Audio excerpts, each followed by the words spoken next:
Some women let love run free. Others like to tighten their grip.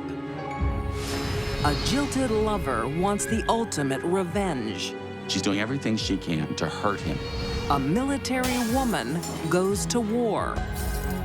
Jealousy is one of the ugliest emotions humans experience. And a gifted student makes love a dangerous game. She didn't understand how to handle rejection. These deadly women can't say goodbye. They cling till death.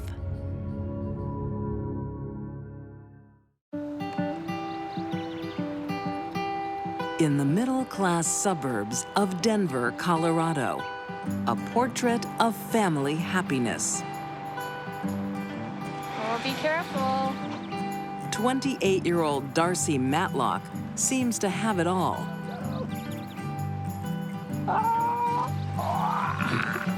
Darcy had a good job. She's married, little 4-year-old girl. Everybody liked her. Oh, you must be tired. No? Hang on, let me fix your hair.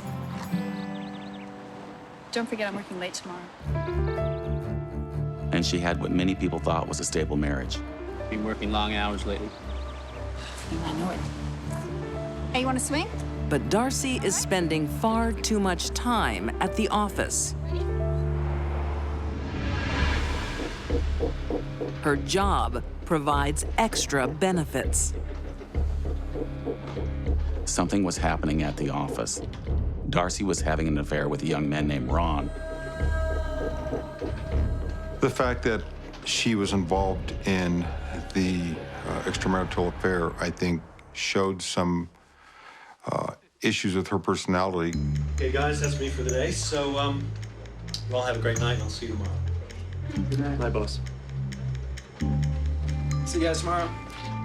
Bye. You coming? Oh, no, not yet. Have a good night.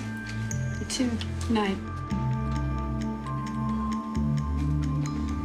Despite everything Darcy had going on, she wanted more.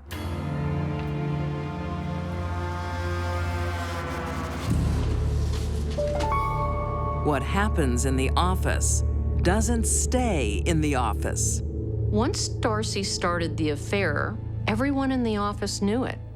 She also started coming into work later, not coming at all.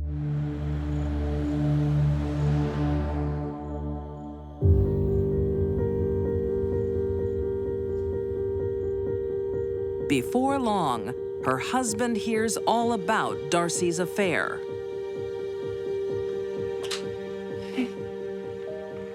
Where have you been?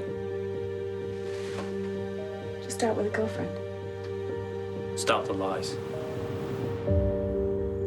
I thought we were happy. I'm sorry.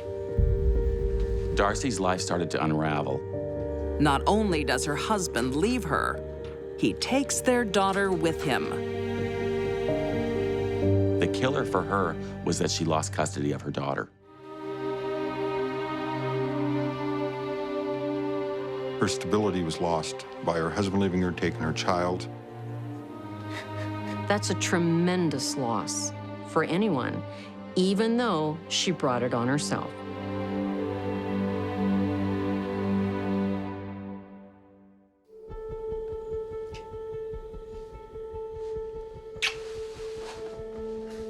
I miss her.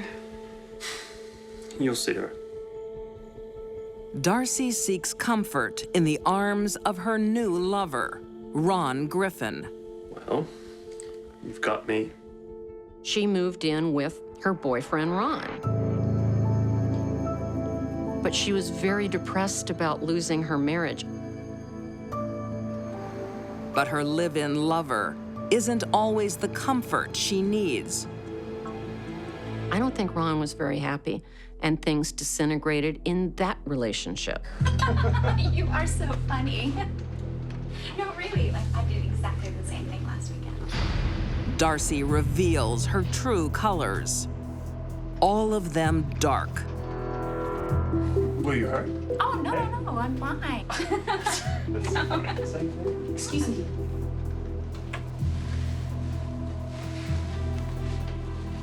I gave up everything for you.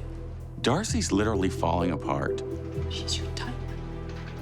She's depressed, and she's starting to act erratically. Get real.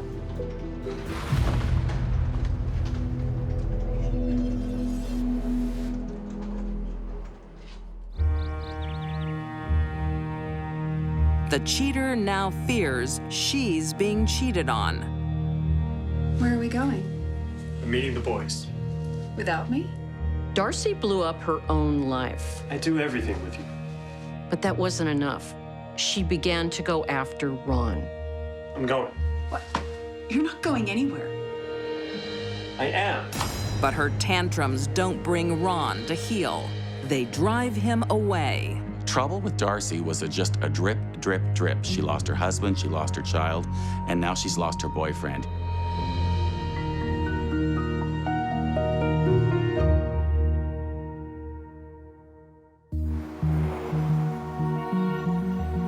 You want some salt and pepper, babe? You know it. You are? Smells amazing. Ron fell in love with someone else. 24-year-old Andy Hanks Griffin To us. is single and stable. He found a young, pretty young woman, Andy, that he'd fallen in love with. How's work? It was good. It was good. I missed you, though. I missed you too. A whirlwind romance leads to marriage. But Darcy can't accept she's been dumped for a second time. This fueled an obsession with Darcy. I mean, she could not stand that she lost Ron. Harassing the newlyweds isn't enough for Darcy. She wants Ron to suffer. She started stalking, sneaking around. She wanted to hurt him deeply.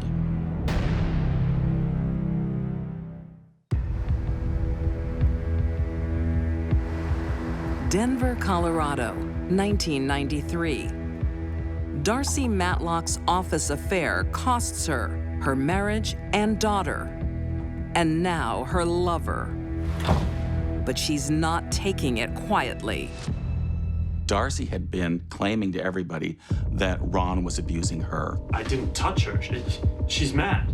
that he'd been pushing her around and harming her. You're sacking me. Yeah, I'm sorry. The truth was, it was the other way around.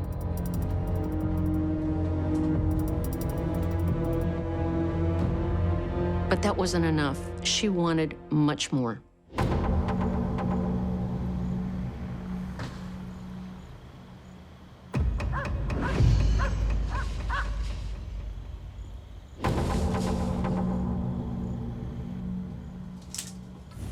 Run! There's someone outside. Ron's new marital home is no sanctuary.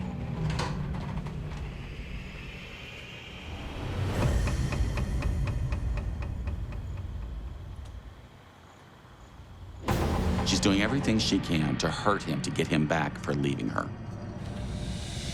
I think you're feeling threatened. You're feeling under the gun. You feel like this person will just not let the relationship end. Darcy's stalking steps up a notch. Hello. Enjoy your dinner tonight. What? You know you're living with an out-of-work loser. Darcy, stop this! You know you won't. Darcy was consumed with jealousy.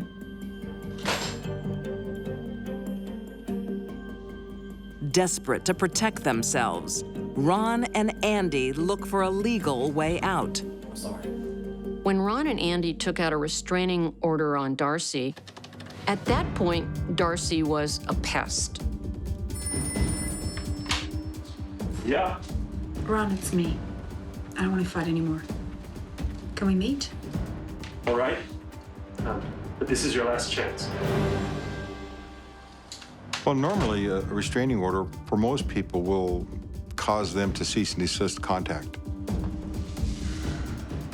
She wants me to meet her. Well, if you think that's a good idea. I won't be home. I don't think they knew she was dangerous, but she was about to show them that they were wrong. On December 6th, 1993, Ron waits for Darcy in a local parking lot.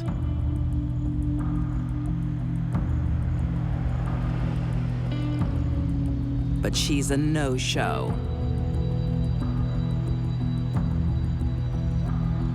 Darcy really didn't want to talk to Ron. She wanted Ron to get away from the house. Darcy is visiting someone else in disguise. I think the fact that she was wearing a red wig and didn't want to be seen by any witnesses was obvious that she was trying to withhold her identity.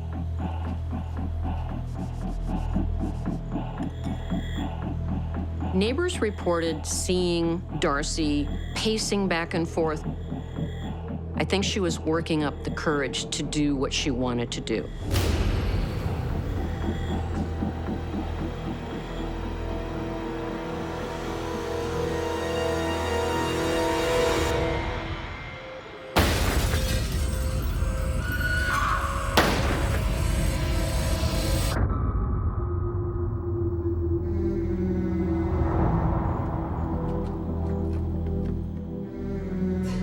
She made it as far as the front door of her apartment and collapsed.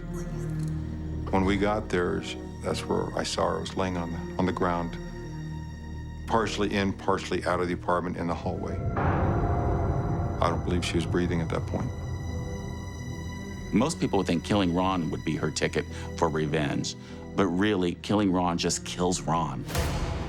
To ruin Ron's life would be to kill the one he loves.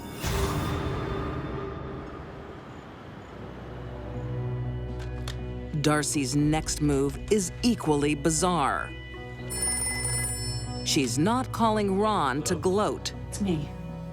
I shot Ron's wife. She's calling her ex-husband. Will you meet me? Her ex-husband was smart enough to know not to do that.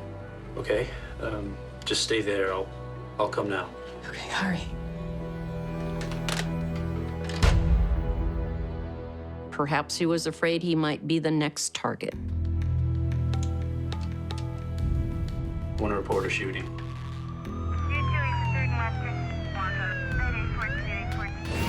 Darcy's in for a surprise. Captain Joseph Padilla was the arresting officer. When I pulled up, there were several police officers surrounding a car. Ma'am, open the door. She pulled her hands inside. She went for a gun in her lap. But I reached down and ripped it out of her hand and pulled it away. Get out of the car. We disarmed her that way.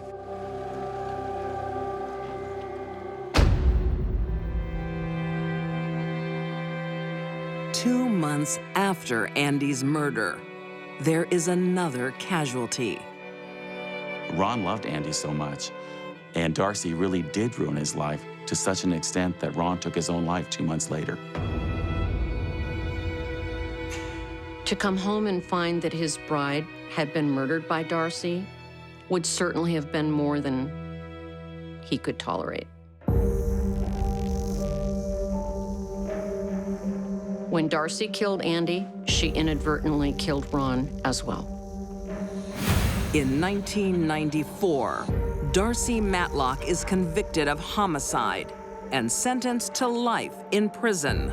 Envy can be defined as, I like what you have, I'd like to have it myself. Jealousy is, I like what you have, and I hate you for having it. And that was Darcy Matlock.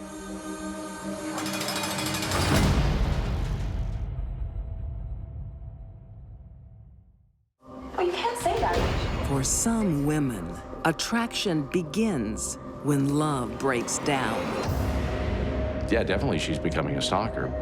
When attraction turns to obsession, She's not going to have relationships with other people.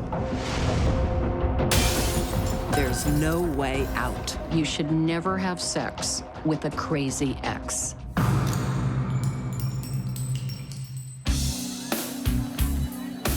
California Navy man, Victor Cedo, is everyone's buddy. Close. Had a lot of family and friends. People loved him, thought he was a great guy.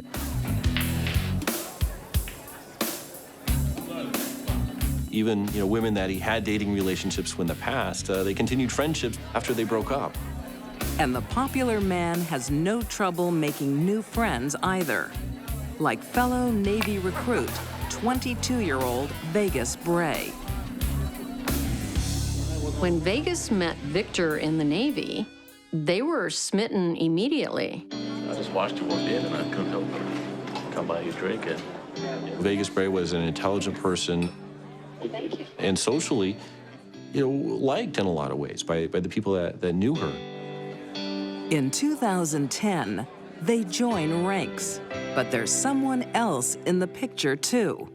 Come on, son, let's go. The apple of Victor's eye. Come on, you can beat the old man. Victor had a son with another woman. They weren't married, but they kept in contact, and they were friendly. But that is Victor. He works hard to get along with everyone, no matter the circumstances. Hey, what's up? Hey, babe, how are you? Come on, take the shot. Who's that? Who are you with? Oh, that's just my son's mom. What is she doing there? She didn't want Victor to be with anyone else but her. She's just picking our son up. Are you seeing her? Get real, I'll talk later. Vegas had to be the only person in Victor's life, and that included his son. Almost there, come on. Good job, my man. The new love of Vegas's life is a man of ambition. Had served his country and was moving on to the next step to better his education and move on with his next career. He continued his studies. He wanted to get a degree so he could get a good job. Vegas is not a sharer. What are you up to? Want a sneak peek of my new uniform? She knows she has a good man, and she's determined to keep Victor to herself. She thought that the sexual way of getting things was the only way to get things. Unfortunately for Vegas, everyone loves her man. Wherever he goes, he meets friends. So good, how are you? You look great. And Vegas isn't coping. Vegas, meet my old friend Cherie. Hi, I'm Sherry. Nice to meet you. Nice to meet you too. Can I grab this? She approached the relationship in such a way that it was going to be her and nobody else. How well do you know her? She's just a friend. I want to go. Don't be so crazy. Now. Hey, guys.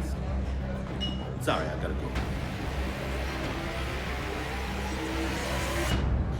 Jealousy is one of the ugliest emotions humans experience. Even if Victor is prepared to give up his friends, he won't give up his son. I thought we could go away this weekend. No, I can't do it. Got my boy.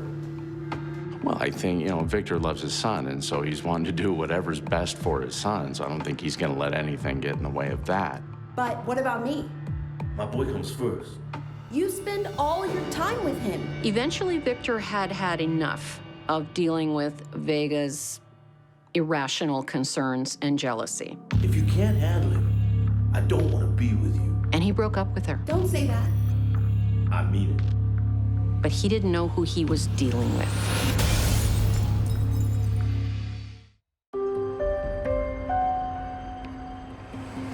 2012, San Diego, California.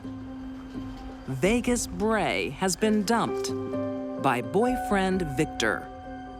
Instead of moving on with her life, she starts pulling childish pranks.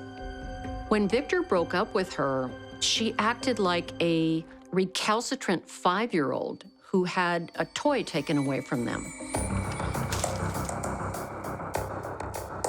When that stuff starts happening, then that's when, the jealousy is brewing. Immature personality is a clinical term. It appears that Vega's emotional development stopped when she was maybe 10 or 11. The age when Vegas's mother abandons her. It's a fact that her mother deserted her. Sounds like a rough childhood. Vegas had some real challenges growing up with abuse and difficulty in relationships that were just never resolved. It very well could have contributed to the difficult relationships she had with men, in particular, Victor. Victor's had enough of her childish games and moves to a new address. Man, he's fast. Oh, did you see that? Do the corner to the side of it.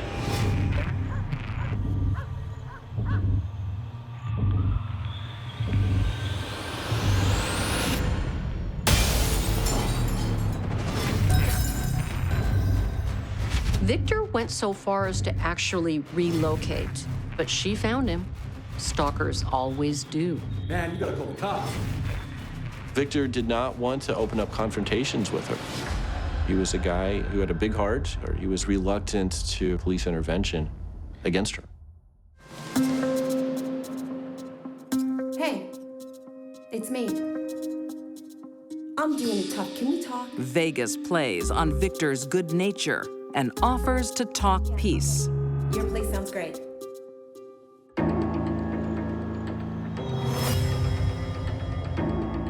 They drank together, caught up, talking with each other. That probably was not a good move. That's only going to make her feel closer, more possessive, and get her hopes of that something's going to rekindle. Victor let his guard down and let Vegas get close to him once again. And I mean really close. What they had done was a bad idea. Just how bad it was, and that, just how unstable Vegas actually was.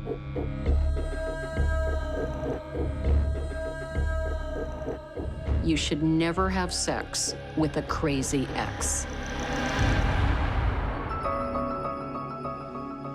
Let's get breakfast. In the light of day, Victor realizes his mistake. I don't think that's a good idea. Why? Are you just using me? It appears though she felt used, felt taken advantage of to some degree. It never works between us. And it certainly angered her. It was a devastating experience for Vegas. She was rejected. When he turned her down, she went from 0 to 90 miles an hour. The rage kicked in.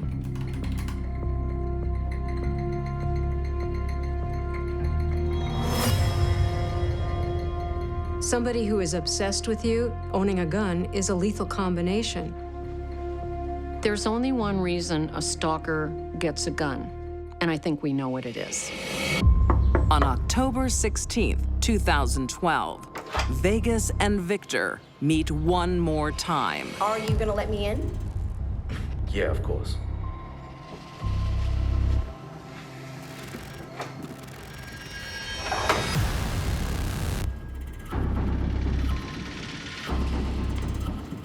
Vegas, I never wanted to hurt you. We could be good together. It just won't work. Well, that's a shame. I don't know what to say to you.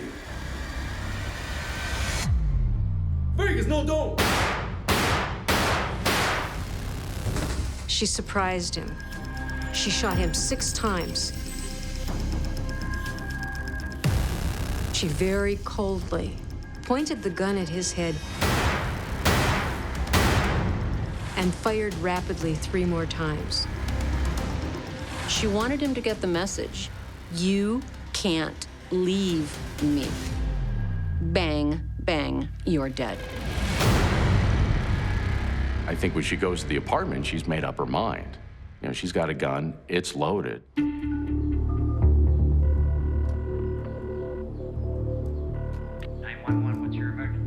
There's been a shooting. Okay, ma'am. Who's been shot? My boyfriend. He's committed suicide. Police officer! Anyone home?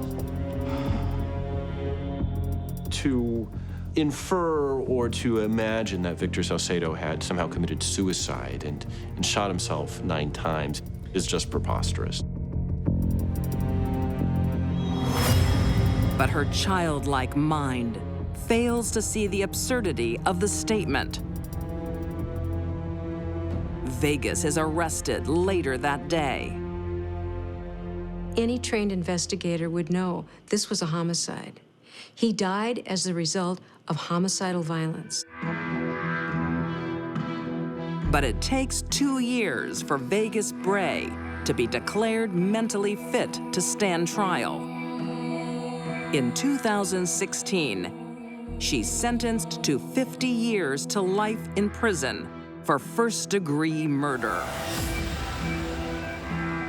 There was testimony at trial directly related to a very difficult upbringing. That doesn't take away, though, from her responsibility for taking away a father to his son, a son to his parents, and a brother from his siblings. If you can't handle it, I don't want to be with you. Don't say that. Vegas never really grew up, and Victor paid the price. He tried his best to keep the peace, but couldn't compete with a jealous ex holding a gun. A difficult, abusive, and neglectful childhood probably contributed to her being an unstable woman who was eventually going to hurt either herself or someone else. She did both.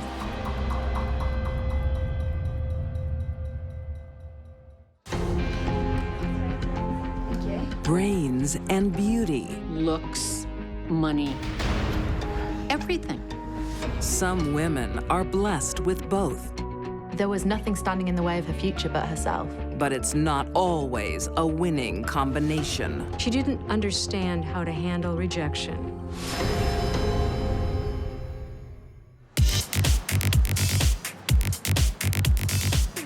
In the nightclubs of Manchester, England, Mindy Sanghera attracts a lot of attention. She was absolutely stunningly gorgeous looking. She was very, very bubbly personality and popular with a lot of friends. She's a stunner. In 2005, the 21-year-old catches the eye of Sair Ali. Oh, you've got to introduce me to her. Sair Ali was a very popular guy. He was a very good-looking man. He was a man about town. He is a successful businessman, and Mindy is about to graduate as a dentist. Was a straight-A student in line for a first degree. I'm in the mobile phone business.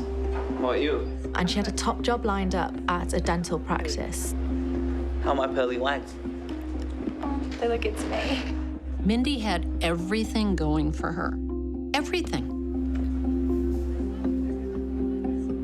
Want to go somewhere a bit more private?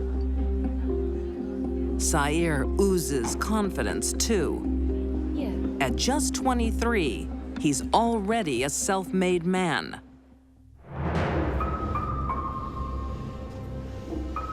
But there are some things beyond Mindy's control.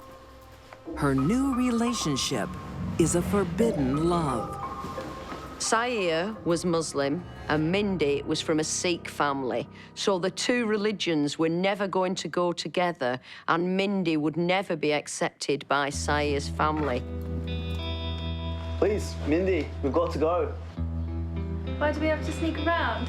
Because of our families. But we're in love. But Mindy thinks love can conquer all. Mindy wanted more. She saw Sair as a future husband. Let's not fight.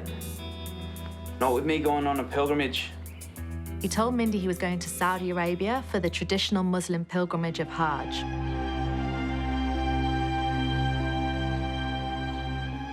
Mindy won't let religion become an obstacle.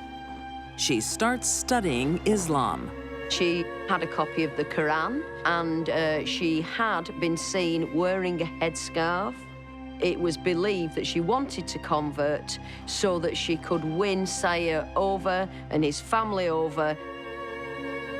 Mindy lights a candle for every day that he's away. Mindy thought if she became Muslim, that would be enough. But it wasn't enough.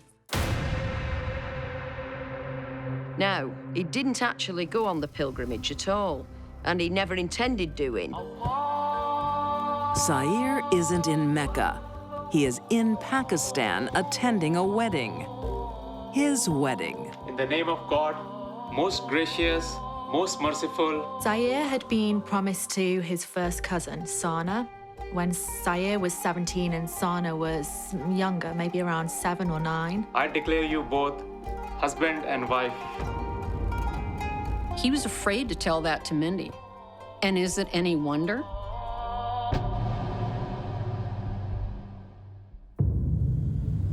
Mindy is in for a shock. On Sayer's return, he's not turning up for their late-night trysts. Looks great. Because he's at home with his new wife, Sana. Sana was happiest cooking and cleaning. This is great. She was a stay-at-home wife, and that was the life that she wanted. Sana was the opposite of Mindy. Where Mindy was well-educated, sophisticated, popular, Sana was none of those things.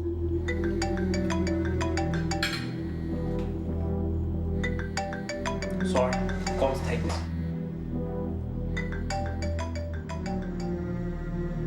Hey, I'll be there soon. But Sayer wants to have his cake and eat it too. Tonight? It's late. I'm sorry, it's business.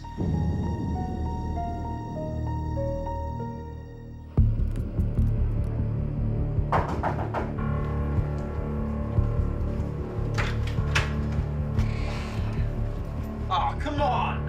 What do you expect? I'm sorry I'm late. I just want us to be together. Forever. What? I've got something to tell you. I'm married. It would end most relationships, but not this one. Sayer smooth talks Mindy into a new arrangement. Sayer and Mindy actually entered into what's called a mutar. Under Islamic law, if you've already got a wife, you can have a sexual relationship with another woman as long as it is under the proviso of this mutar. We can still be together. We can make this work. Mindy ended up degrading herself and her values when she agreed to be Sayer's temporary second wife. She would do anything to keep him in her life. English beauty Mindy Sanghera will do anything to be with her lover, Sayer Ali, including becoming his second temporary wife. You look happy. In the spring of 2007, newlyweds Sayer and Sana Ali have some exciting news. We're having a baby.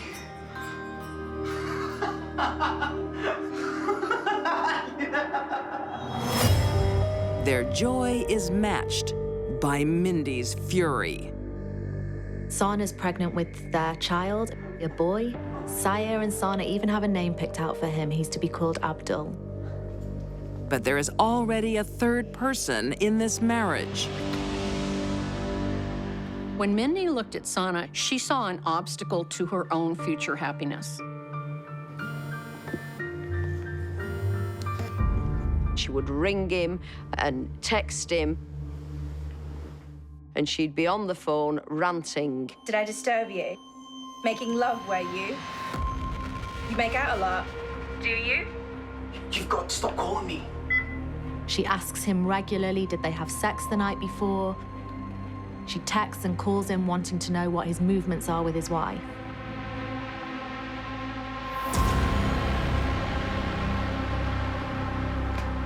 She didn't understand how to handle rejection. how to make another choice. She was young and immature. Sayer has to make a choice. His pregnant wife or Mindy. This is a special tray. Mindy, you and I are over. You don't mean that. I do. Sayer was never going to leave Sana. I'm gonna be a father. Our arrangement won't be renewed. You can't. She was expecting a child. He was much looking forward to it. It has to be this way. Your way. As they say, there's nothing as dangerous as a woman scorned. She had been scorned by Sayer Ali, and she had planned to do something about it. Friday, May 11th, 2007. Hi. Where are you? Mindy calls her lover one more time. He told her he was on the way to Friday prayers at the mosque.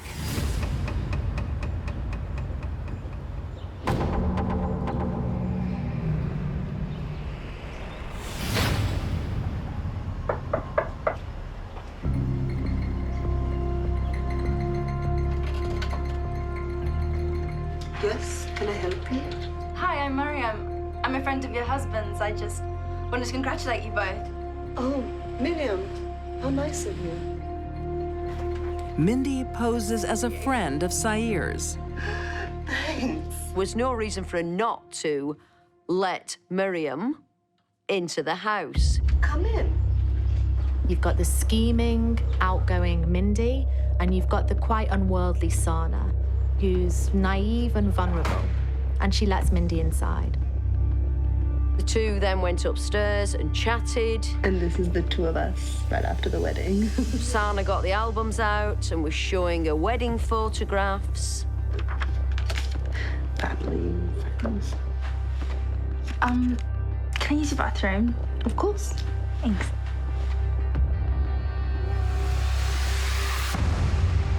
When faced with her lover's wife, she couldn't take it anymore.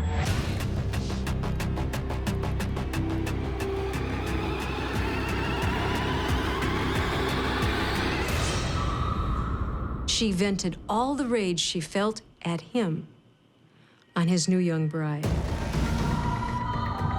Sana would have been in terrible pain, and Mindy would have been raising the knife, plunging it in. Sana would try to push the knife away with her hands. Mindy stabbed Sana a total of 43 times. And there's one more victim. After Mindy had already stabbed her many times, she lifted her shirt and plunged the knife into her lower abdomen. I think she was specifically killing the unborn child.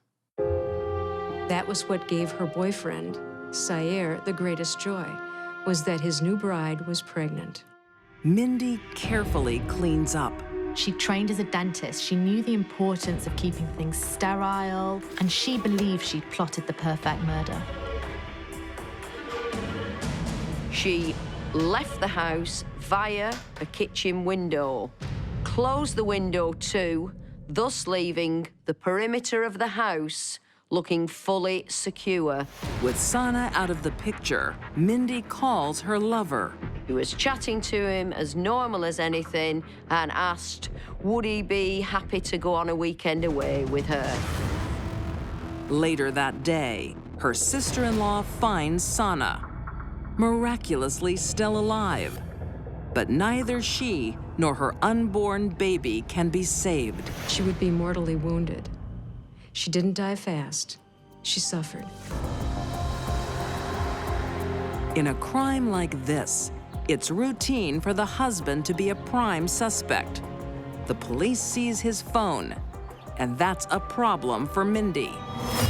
She knew that we'd taken Sayer's telephone off him, and we would soon find texts and calls to do with Sayer and Mindy, and she knew she would soon come on the police radar.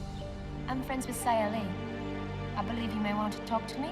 So she contacted the incident room and said, I'm a friend of Sayer Ali. I believe you might want to speak to me.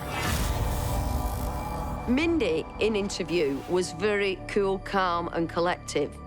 She explained away everything, and she had an answer for everything. But there is one thing Mindy can't explain away. Mindy had left her bare footprint on the work surface of the kitchen as she left to go out the kitchen window. A barefoot print is as good as a handprint or a fingerprint. The fatal flaw in this perfect murder that Mindy plotted. Anybody who would look at Sana's body would see that the pattern of injury represented overkill, a frenzied, rage-filled overkill. There was only one person that fit that bill, and that was Mindy. In 2007, Mindy Sanghera is convicted of murder and sentenced to life with a minimum of 14 years. Mindy was the ultimate woman scorned, and her scorn was deadly. Mindy Sanghera is a cautionary tale of a young woman who had it all and threw it all away. Not only did Mindy believe she was going to walk out of court, she probably believed she was going to walk right into Sire's life again.